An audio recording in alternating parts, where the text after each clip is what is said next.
Welcome to our episode of Biblical Archaeology from the Ground Down. Sponsored by Bible Interact and hosted by Dr. George Sparks.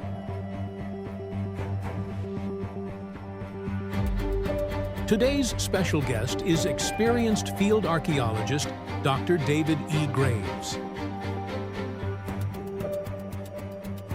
Now let's explore the field of archaeology in today's episode.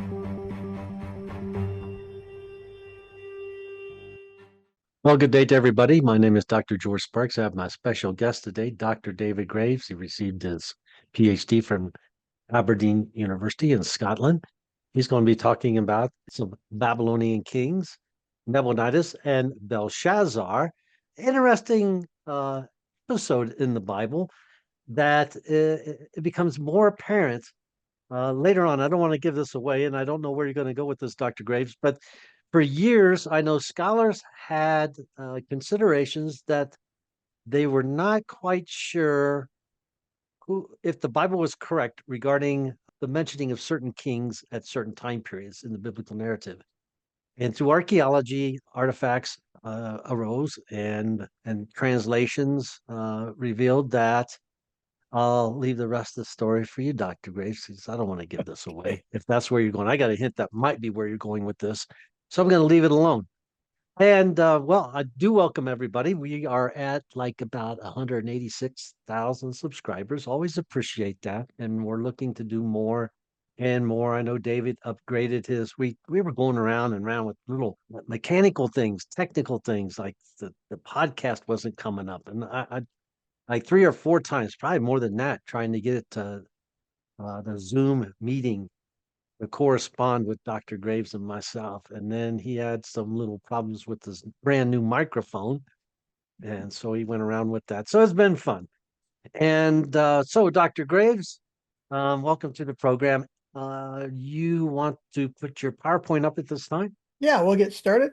Good to be with you as always, George. And No, I appreciate that. Thank you. yeah, trying to use a little bit more technology to make things better and improve things for our viewers. So we'll hopefully get better and better at this, make it a little more professional if we can. Well, you were saying you got new technology, and I just wanted to share my new watch with everybody. You see, this is my new technology. It's my my new watch. But I have to go outside.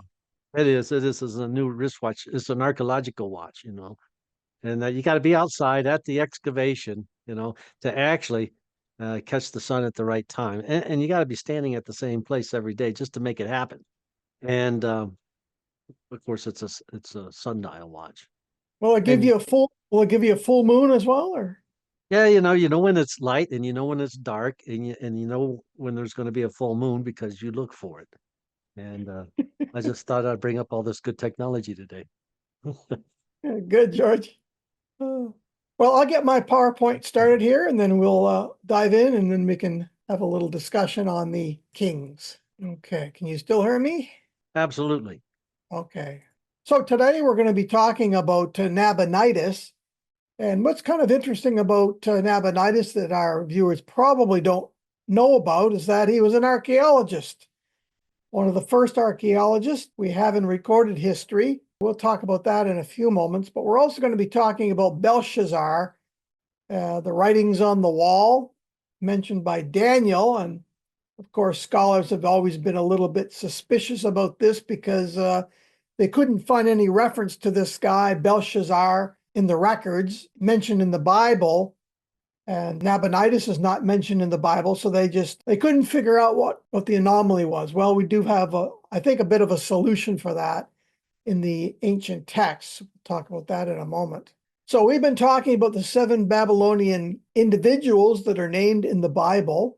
We talked about Merodach Baladan II and Nebuchadnezzar II.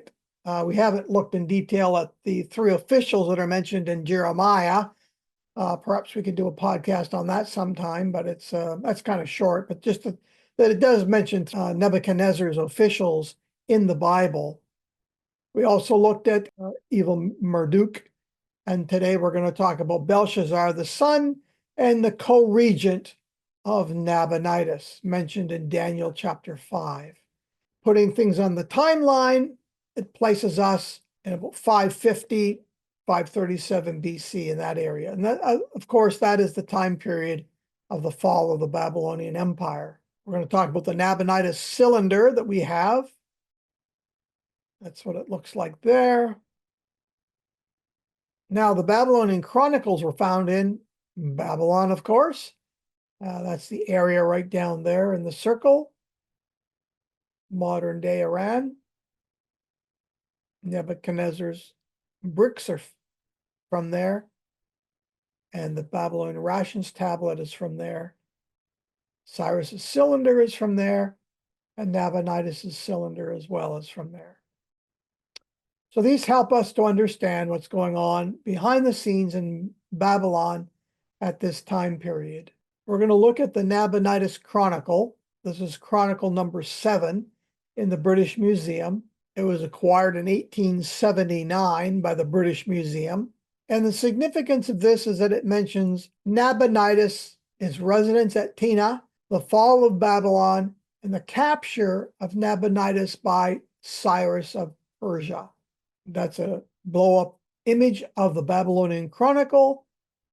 On our timeline, we can zero in on this time period, the time of Nabonidus, around 550 BC, 539 is the fall of Babylon to the Persians. And it states on this tablet, the king was in the city of Tema, the king's son, courtiers, and army were in Babylonia. The gods of Babylonia entered Babylon from every direction. When Cyrus attacked the Babylonian army at Uppus, the people of Babylonia revolted. The troops of Cyrus entered Babylon without battle. So the author of Daniel knew about Belshazzar and mentions Belshazzar, and Belshazzar was unknown to Herodias, who wrote in 450 BC. But the author also knew that Babylon had been rebuilt by Nebuchadnezzar, because he mentions it in Daniel chapter 4, verse 30. The earliest known archaeologist, Nabonidus, the last king of Babylon, lived in the mid-6th century BC. And so Nabonidus is believed to be one of the first archaeologists. The artifacts that he excavated were professionally cleaned and accurately dated. So he collected these artifacts, cleaned them up, put them on display. His daughter helped him and curated the first known museum. So his daughter was into this as well. He had a good assistant. She lectured at her small elite university in Babylon. Nabonidus had at least 3 excavation sites where he was digging stuff up from the previous generations and putting them on display. He was also an intellectual and scholar who only reluctantly became king, but he could read cuneiform, so he was a scholar in his own right, an intellectual, and formed and set up the first museum. So it's pretty interesting. Here's an image of one of his collections. He has it in a sort of a box, a couple of cuneiform tablets there, 3 of them, and with a lid on the box that we would keep them preserved. Monument of the temple god Shemus, temple in the city of Sippar, was discovered by Nabonidus. That was one of his sites that he excavated, and discovered a monument dating to some 1700 years before his reign. And it must have been a great source of satisfaction for Nabonidus to have discovered this. Very old temple, and 2 inscribed clay tablets are found by archaeologists alongside the monument, described how it was discovered during a search of old storerooms ordered by Nabonidus, showing his sort of primitive archaeological dig at the time, but nonetheless excavating things from the past and preserving them. First museum and the first archaeologist. Well, we have a record of Nabonidus from the Nabonidus Chronicle as well. It was discovered by Hormuz Rassam. There's a photograph of him I've colorized. He was one of the assistants of Henry Layard, worked for the British Museum, and they acquired this in 1879 from him. And there is the number 91128 in the British Museum. And it mentions Nabonidus' residence at Tena, the fall of Babylon, and capturing of Nabonidus by Cyrus of Persia. There's a close-up of it. You can see the cuneiform there writing on the cylinder. The number that we have here is actually Also printed here on the side of it. Common practice, we identify all the artifacts we find with a number. And Font and Ruddish in their book, The Lost Treasures of the Bible, page 233 states, and translate, as for me, Nabonidus, king of Babylon, save me from sinning against your great Godhead, and grant me as a present life of long days. And as for Belshazzar, the eldest son, my offspring, instill reverence for your great Godhead in his heart, and may he not commit any cultic mistake. May he be seated with a life of plenitude. And so here we have the mention of both Nabonidus, the king of Babylon, as well as the eldest son, my offspring, Belshazzar.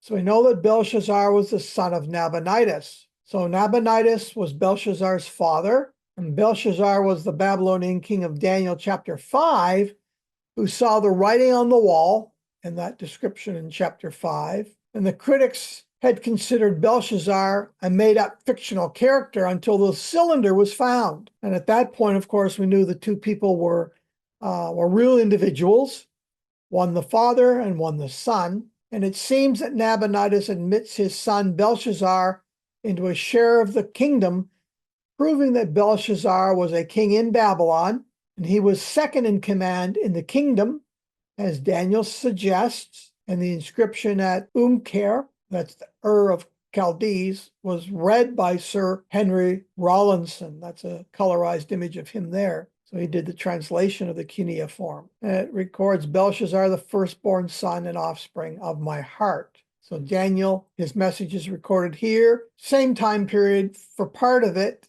at the end of Jeremiah, as the beginning of Daniel and 7 years of captivity, leading up to the fall of Babylon in 539. And then we have the mention, of course, of Belshazzar. There are actually 4 different inscriptions that were discovered at Ur of Chaldees that were read by Sir Henry Rawlinson. Here are the 4 of them here. They all speak of Nabonidus, king of Babylon, 2 from Lassa and actually 2 from Ur. So that's my little overview. So what we know about Belshazzar is that he was a co-regent. He was, while his father was away at another place, Belshazzar was the individual who did the running of the government at the time. And that's why Daniel mentions him being in exile in Babylon at the time. So he would have known Belshazzar, whereas Nabonidus was living at Tema, another location. Okay, George, do you have any questions?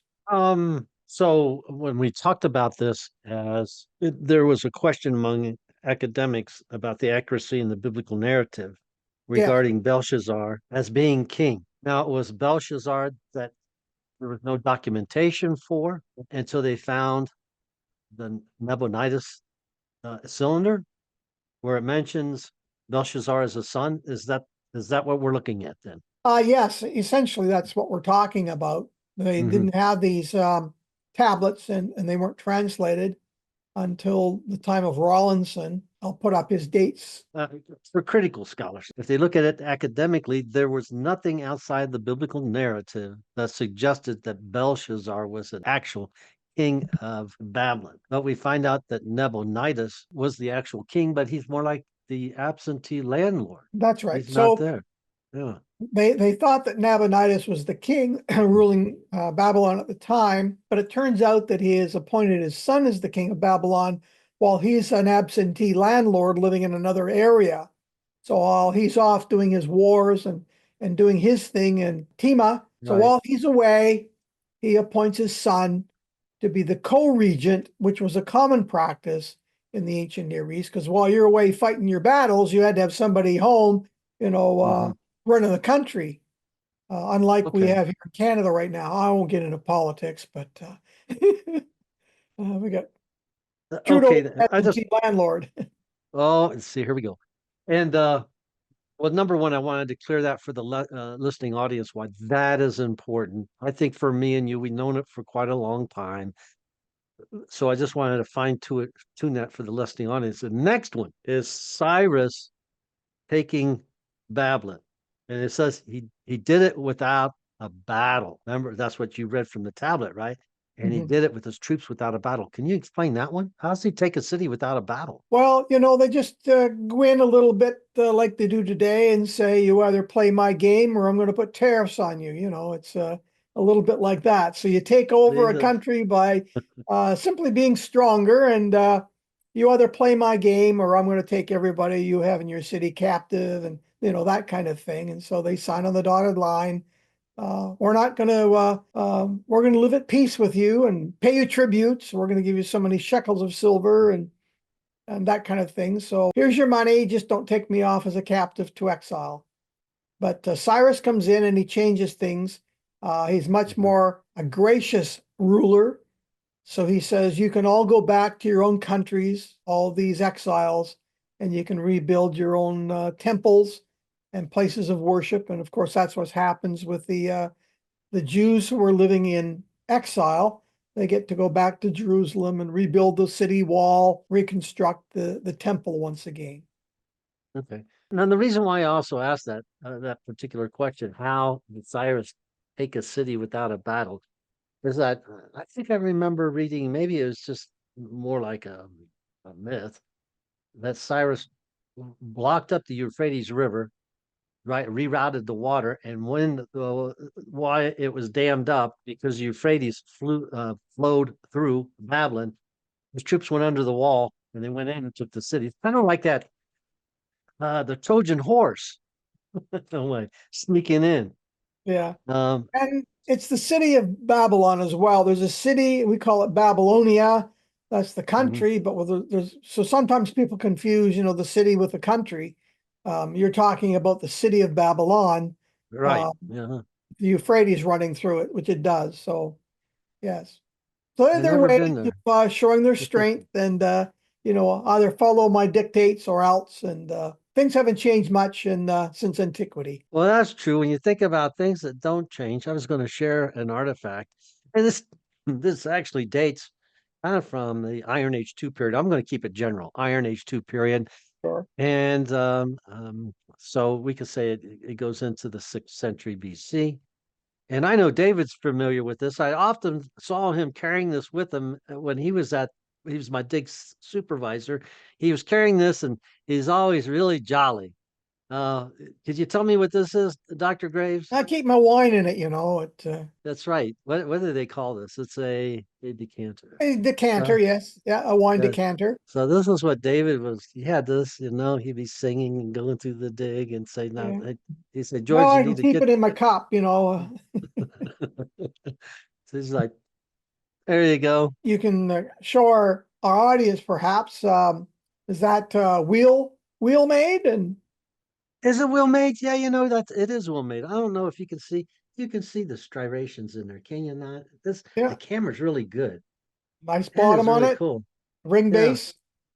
And you can see where it almost like what they mean by like bicycle, almost looks like a we call bifurcated handle where it's divided in two, but it looks more, it's not bifurcated. It looks like what they did is they took their thumb and they just used it to smooth down the middle of the handle. And this is pretty common in the Iron Age 2 period.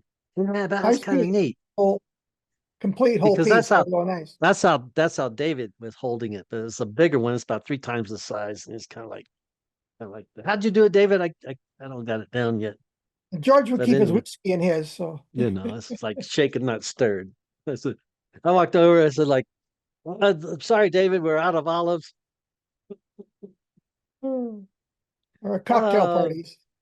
Right. Well, it's a nice piece, and that's a really good example. So, do you have a specific area that was discovered in, or? No, these are so common in the Iron Age period. They find them in archaeological digs. Of course, they find them in tombs because, you want the deceased to be happy. And where they found the silver scroll at Ctophinon, right? Ctophinon, yeah. Ctophinon, the silver scroll that has the priestly benediction. The Lord bless thee and keep thee. God's face will shine upon you. The priestly benediction, yes. In that particular tomb where they found artifacts, we're aware of this. Everybody wants to look it up. Tough Hinnom from Hinnom, like the Valley of Hinnom. And you can say Ketuffinon tombs. You look it up and you'll find out, and it'll show you. And I think they have a display of the artifacts in similarity in the Israel Museum, and it shows a number of decanters that they found. I don't know how many we have found at Tel Hammam of the decanters from the Iron Age period, because we had that level at Hammam, Iron Age 2A. I found an entire jug. In fact, it's here. It's right here over my shoulder. Oh, okay. That's a picture of the Iron Age 2A jug that we found, but I don't know about decanters. I know we haven't found an entire one, a whole one like that, but we may have found some of the smaller pieces of the handle's rim or base. I don't recall at this point. Of course, I wasn't working in the Iron Age levels every day. I was working in the Roman area. I just happened to be working the second season with George actually at our set at Tel Hammam, and then we found this large storage jar. So let's say that I'm at a dig, but I'm a novice archaeologist, and I'm there, and I know something about pottery, but not a lot. And I look at this and I say, Dr. Grace, what is this? And you say, well, this is an Iron Age 2 decanter, and they could put wine in this. Not exclusively, but usually it's commonly thought that they put wine. And I said, well, how do you know? Well, you might say, well, also at the square, because you're going to dig in squares, and this is going to be designated, or maybe one or two, but usually it'd be designated to a square supervisor. And let's say that in the same levels, or at the same level, at the same strata, they saw a oil lamp. Oil lamps are another very, very common artifact. So the exclusive artifacts, they might be hard to identify, especially if they're in bits and pieces, like little shards. But when we find something very common like a lamp, even if you only find like a fragment, like maybe just a spout. And we found fragments at Hammam and then too. We found fragments. And you see the base, you know that's an Iron Age 2 lamp. So if I'm not familiar with the pottery, I know that it's going to go along with the lamp, because when you're drinking at night, you need to find the way home, right? You need light to find your way home. Hopefully there's no wind to blow the light out. That could be bad. But here you go. Or you can have oil in this, olive oil, and then you use it to fill up your lamps. That could be true too. But well, the other way we know that there was probably wine in these things is because we can do a sampling of the pottery. I'll show a picture of a newer vessel at Qumran. A good friend of mine, Rick Schuler, and Randall Price were digging at the Qumran Plateau, and they found a Qumran jar. They sent it to the lab, and lo and behold, they found that there was wine that had been stored on the inside of it. So they can actually do a sampling of the pottery, and they can determine what was inside. So whether it was olive oil or wine or fish oil, something else, they can determine the contents on the basis of the analysis of the pottery. See, now I thought you was going to run with the idea of sampling. Is that you're sampling? You said like 1600 BC was a good year. Oh, well, so what's your analysis, doctor? Yes, it was a good year. It was a good year. BC. Yeah. Well, but it was a good year. We found the storage jar. It was a good year. So so we looked over some pottery from that time period. We fine-tuned some of the archaeology along with the biblical narrative, so we know why when we think of, let's say, the certain cuneiform. Well, those weren't tablets. This is a cuneiform tablet, but you were talking about cuneiform cylinders. And on the cuneiform cylinder of King Nabonidus of Babylon, it also mentioned his son and troops that were staying in Babylon while Nabonidus was away, which helps to explain the biblical narrative mentioning Belshazzar in Daniel. Yes. That's why that was cool. Very cool. Daniel was living in Babylon at the time as an exile, and that's why he was more familiar with Belshazzar than he was with Nabonidus, and why he could call him the king of Babylon at the time, the co-regent, running the city, running the country, while his dad was away. That helps to solve the dilemma of why we have Belshazzar mentioned in the Bible and Nabonidus is the king of Babylon and other tablets. So there's not a contradiction. It solves the riddle for us as we read it. Exactly. And they heard it here first at Biblical Archaeology from the Down, sponsored by Bible Interact, and soon also to be sponsored by the Museum of Archaeology and Biblical History. So another good times, good announcement. times. That's right. Now, also, And George, yes, I've just published my memoirs. So if you've liked some of my stories, you got your I've got book, hundreds got of your cover with stories. you, Yes, I do. Yeah. like you beamed yourself in beneath the sands Beneath of time. the Sands of Time, The Adventures of an Archaeologist, my memoirs. And so there's lots of fun stories about what we did on the dig. I don't have one in there of a decanter, but I do have lots of other stories. I even mentioned George in there. He dug with us season 2 and his wife as they were on the dig site together. And we'll show, I think there's like 550 photographs, lots of stories and adventures written in an exciting fashion. So it's I think a good read for people if they want to know the life of an archaeologist and what takes place on a dig, and lots of things that happen and lots of fun stories. I've got some snake stories in there, got a little bit of what we do from season to season and how I tell the story about the discovery of this Iron Age 2A storage jar beside me as well. So people are looking to have a good read, some fun. They can get it on Amazon. I'll post the link on the video. That just came out. I just finished it here in January. I thought you finished it like yesterday because that's when I saw it on Facebook. Yeah, pretty much. And then I think I texted you and said something about I saw your book, and I told David I saw his book, and on the front of it has he's had an excavation at the top. I think you have your beard, so it must be later than when I was there with you because you have your beard. You're supervising. You're at your desk, and here's all these working ants digging, and I thought for sure I would be in there, but I'm sorry, folks. It's like no bald-headed archaeologist there, and Well, you're that's not on the front cover, but you are in the book. So you in the book. did make it. So the podcast is worth it, folks. I'm in a book. Oh, what's that You'll one? you'll have to that read the reminds. book to find Where's Waldo. Now, Waldo, thank you. Thanks for being with us. We're going to be still at the different museums collecting artifacts, going in.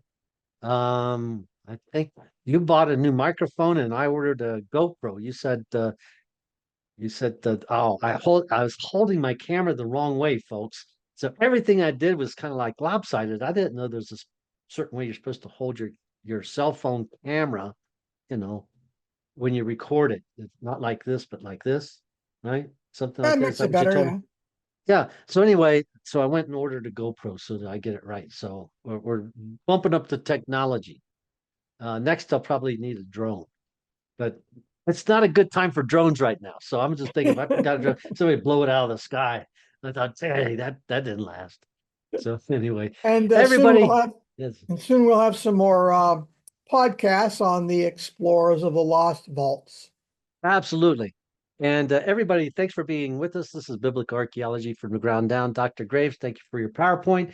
Have a great day. Have a great evening. And I'll see you next time. And remember, tell your friends to subscribe.